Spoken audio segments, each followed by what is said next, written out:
What are you? What are you?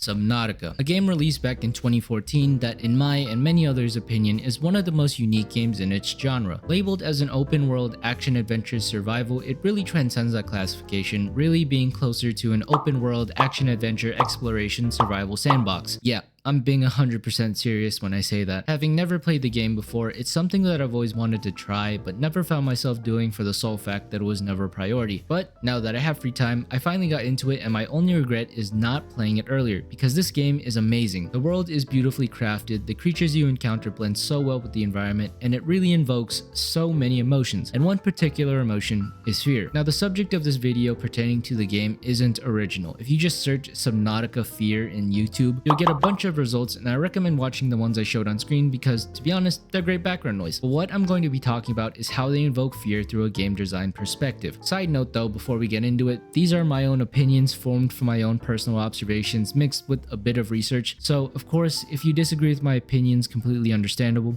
but if you did like what you watched, consider subscribing. Thanks. Also, spoilers. From my playthrough, what I noticed is that Subnautica takes advantage of 3 common fears: thalassophobia, megalophobia, and autophobia. Thalassophobia, aka fear of the ocean, is definitely the most prominent because, well, obviously, the word literally translates to fear of deep waters and most commonly manifests itself through anxiety due to the water body's size or the fear of what could be lurking underneath it, not to mention drowning. This fear is not to be confused with aquaphobia or the fear of water, whereas people with that are outright scared of water to the point of avoiding it. People with thalassophobia are more concerned with being trapped in larger bodies of water or being extremely far away from land, not to mention the unknown creatures that could be lurking beneath the surface. How this game uses this fear is that the game forces you to explore a vast and seemingly endless ocean filled with literally alien creatures. Your means of survival and progression are all underwater, with the more valuable resources being further beneath the surface and with increasingly hostile creatures. I'll go more in depth, no pun intended, with how it does this with game design, but this is just one example of how fear manifests itself through gameplay. The second major fear that presents itself in this game is megalophobia. Megalophobia is the fear of large objects. Now, I've never experienced this fear personally because I've always been fascinated with the infinite void of space, and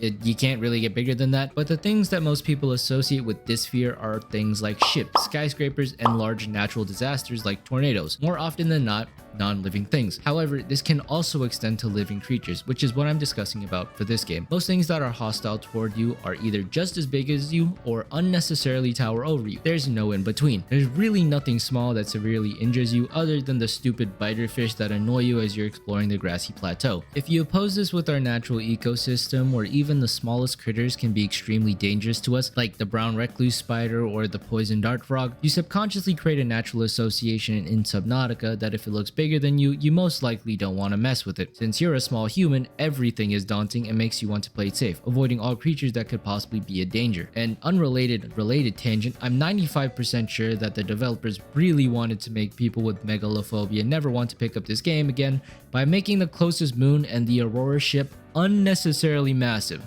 Like, why? The last major fear is autophobia. No, this isn't the fear of cars, it's the fear of being alone. This one isn't outright given to you, unlike the other two, as you have to engage with the story and deal with the tasks it gives you, but as you keep playing and interact with the transmissions over the radio, the increasing terror and realization that you are the only sentient carbon-based life form on this planet becomes increasingly more real and more horrifying. This is only emphasized when approximately 4 hours into your first playthrough, the game just decides to do this. Initiating surface scanning procedures. Detecting massive power surge from anomalous contact. Energy discharge detected. Vessel signature lost. What the fuck? The reality that you are the only living thing that survived that crash becomes more apparent when exploring destroyed remnants of ships and outposts. This mixed in with the fact that even the people that have come to save you have also died through mysterious circumstances fills your mind with a certain kind of inexplicable dread with only one major thought running through it. You are alone and have no assistance from anyone on both the inside and outside. The only person you can rely on is yourself. And your AI assistant, I guess. Copper is an essential component of all powered equipment. Your probability of survival has just increased to unlikely.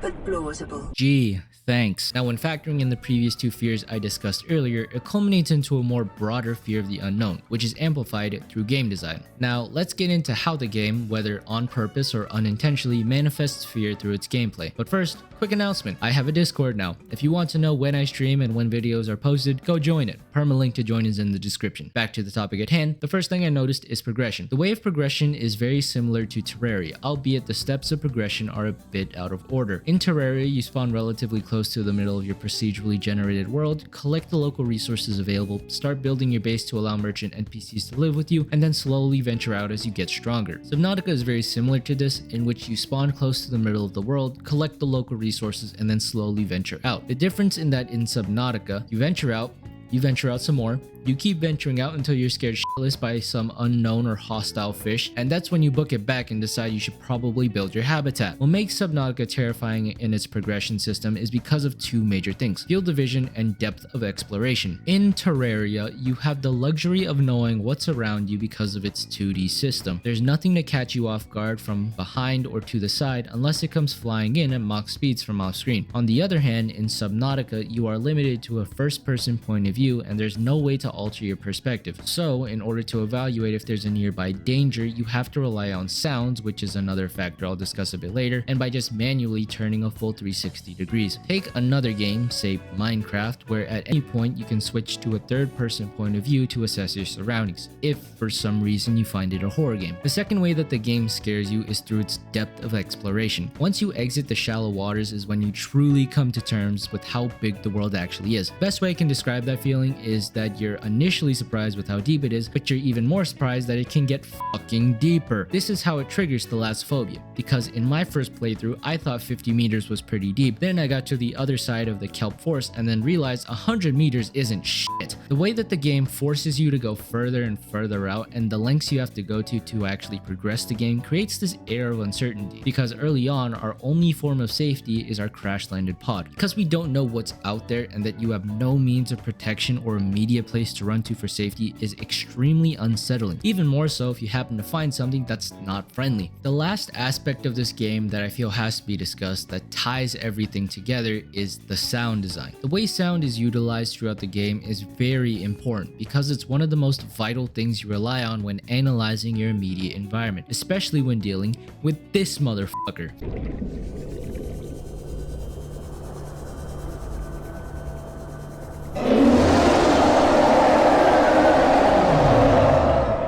The volume and direction of where sounds are coming from are often used as your own personal assessment to the safety of your immediate surroundings, with oftentimes the louder the sound is, the more dangerous and closer the creature is. The one exception to this rule are the reefback leviathans, and I don't care how peaceful they are, their cries every 5 seconds still creep me out, especially when they are just out of render distance.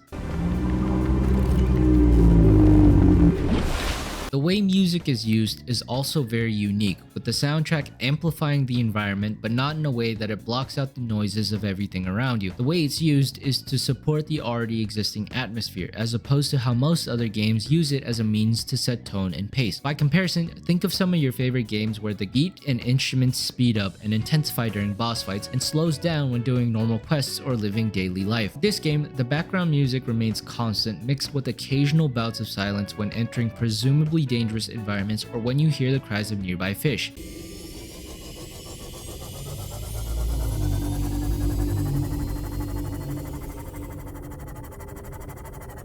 It really serves to emphasize your loneliness because there are moments when all you hear are the sounds of your sea moth, the exhalation of carbon dioxide, or faint sounds of roaring leviathans in the distance. This is how it capitalizes on natural human fears. Instead of trying to take advantage of one fear at a time like how horror games and movies do, it instead combines all of these elements into one experience so that you're on edge all the time. Because at the end of the day, you are a survivor. In most survival games, you start from nothing and eventually build up to a point where you're basically a god of the world or to a point of practically being untouchable. For Subnautica, you may get access to better equipment and easier ways to explore, but the devs really wanted to drive home the fact that you're not trying to conquer the world, you're just trying to survive in it. Creatures that tower over you, to going miles deep underwater, to even the limited FOV and sources of light you get from exploring the depths at night, this game is the perfect representation of the beauty and terrors that rest beneath the ocean. First and foremost though, I don't think this was supposed to be a game that terrifies you, rather one that pays respects to our own oceans. I mean, look at how different every environment is, ranging from vibrant forests that glow at night to desolate areas that go hundreds of meters down. There's even a full compendium of flora and fauna that, in my opinion, wouldn't have existed if the sole intent was to scare you around every corner. It's a homage to different types of life, both peaceful and hostile, on Earth that have evolved over the many years of being on this planet. My last word is that I implore you to at least try this game, because even though I haven't finished it yet, I've gained a new respect for our planet, even watching and learning about the different types of ocean wildlife, to the point I keep being recommended Casual Geographic and Lindsay Nicole on my personal homepage. This game reminds you that you aren't invincible and that outside of what is comfortable, there is a world of the unknown that we haven't interacted with yet, and that by itself